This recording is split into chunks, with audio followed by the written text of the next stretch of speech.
కోతి బావ మొసలి మామ. అనగనగా ఓ నది. ఆ నది ఒడ్డున ఓ చెట్టు. ఆ చెట్టు మీద ఓ కోతి. ఆ కోతి చెట్టుకున్న పళ్ళను తింటూ జీవిస్తూ ఉండేది. ఓ రోజు ఓ మొసలి అక్కడికి వచ్చింది.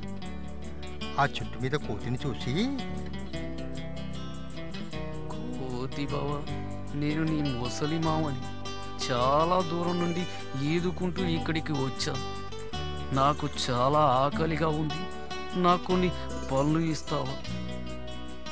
ఓ తప్పకుండా, ఇదిగో తీసుకో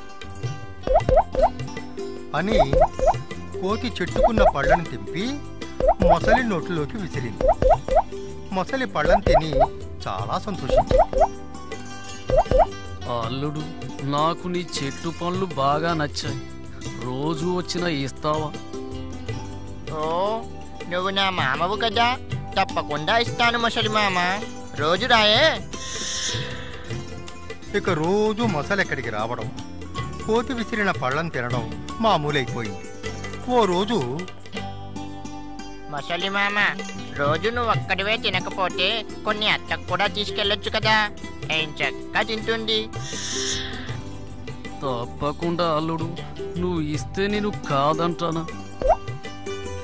కోతి పళ్ళను తెంపి మొసలికిచ్చింది. మొసలి పళ్ళను తీసుకెళ్లి భార్యకు తినిపించింది. భార్య ఆ పళ్ళను తిని చాలా ఆనందించింది. రోజు తెమ్మని చెప్పింది. ఏమండి, ఆ పళ్ళు చాలా తీయగా ఉన్నాయి, ఒక్కసారి తింటేనే నా నాలుక తీపైపోయిందే. ఇక రోజు ఈ పళ్ళను తింటూ బతుకుతున్న ఆ కోతి గుండె ఇంకెంత తీయగా ఉండాలి. అందుకే నాకు ఆ కోతి గుండె తినాలని ఉంది. ఆ గుండె తినందే నా మనసుకు శాంతి, తృప్తి కలగవు. మీకు నా మీద ప్రేమ గనక ఉంటే ఆ కోతి గుండె తీసుకుని రండి, లేకపోతే నేను చచ్చిపోతాను. అది విని మొసలి చాలా బాధపడింది. తన ప్రియమిత్రుణ్ణి చంపడం తనకి ఏమాత్రం ఇష్టం లేదు. అలా అని భార్య మాటను కాదనలేడు. ఇక ఏం చేయాలో అర్థం కాక చివరకు కోతి దగ్గరకు చేరుకుంది. దాని ఏడు మొహం చూసి కోతి, ఏంటి మామ అలా ఉన్నావు, అత్తకు నేను ఇచ్చిన పళ్ళు నచ్చలేదా? అదేం కాదలుడు, అంత తీయని పనులను తినిపించిన నిన్ను ఇంటికి తీసుకురాలేదని మీ అత్త నన్ను తిట్టింది. ఈరోజు నిన్ను ఎలాగైనా వెంట పెట్టుకుని మా ఇంటికి భోజనానికి తీసుకురమ్మంది.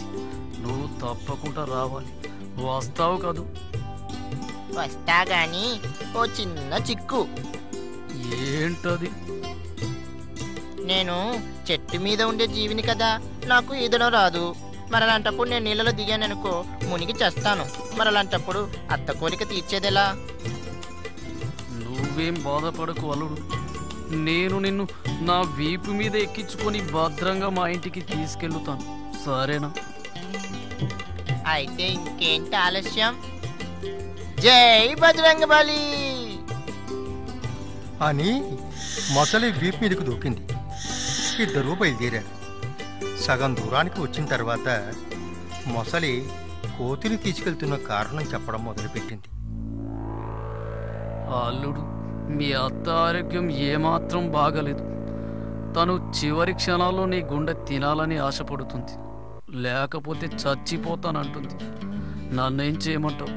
అందుకే నిన్ను తీసుకెళ్తున్నాను, ఏమనుకోకి. అది విన్న కోతి ఆశ్చర్యపోయింది. తను ఆపదలో ఉన్నానని తెలుసుకుంది. అయినా ఏమాత్రం జంకకుండా తెలివిగా తన గుండె చెట్టు మీద దాచిపెట్టి వచ్చానని మొసలితో చెప్పింది. అది విన్న తెలివి తక్కువ మొసలి కోతి మాటలు నమ్మి మరలా చెట్టు దగ్గరికి బయలుదేరింది. ఒడ్డుకు చేరుకోగానే టక్కునే ఎగిరి కోతి చెట్టు ఎక్కేసింది. చాలా ఎత్తుకు చేరుకున్న తర్వాత, మామ నువ్వు చాలా పెద్ద మూర్ఖుడివి. లేకపోతే నా గుండె చెట్టు మీద ఉందనగానే నమ్మేస్తావా? గుండె లేకుండా ఎవడన్నా బతకగలడా? ఇప్పుడు అత్త దగ్గరికి వెళ్ళి నువ్వు ప్రపంచంలోకెల్లా అతి పెద్ద విధవని పెళ్లి చేసుకున్నావు అని చెప్పు. అయినా మీరు విశ్వాసం లేనివాళ్ళు. నేను మీకు మంచి చేయాలనుకుంటే నా గుండెకే తైలం పూయాలనుకుంటారా? వెళ్ళిపో ఇక్కడి నుంచి. నీకు నా ముందు నిలబడే అర్హత కూడా లేదు.